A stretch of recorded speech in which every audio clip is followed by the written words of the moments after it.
If you have ever tried to explain narcissistic abuse to someone who is not there and watched their eyes glaze over, you already know the problem. The words do not exist yet. Not in the legal system, not in mainstream medicine, not in any courtroom in this country. Survivors are handed a diagnosis of anxiety or depression and sent home while the person who caused that damage faces no accountability whatsoever.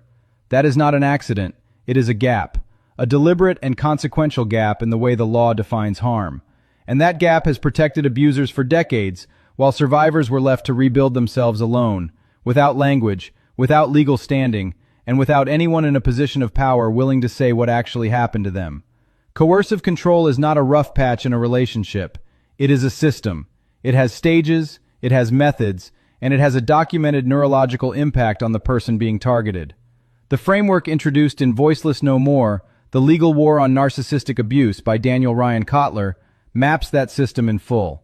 It names every stage, defines every mechanism, and builds the legal argument that what was done to survivors of this kind of abuse is not a private matter. It is a crime. This book exists because one survivor refused to accept that the law could not see what happened to him. He spent years developing a framework that could hold up under legal and clinical scrutiny, and then he wrote the book that puts that framework in the hands of every survivor who needs it. You are not too sensitive. You are not difficult. You are not the problem. And the legal system is beginning to understand that, because people are demanding that it does.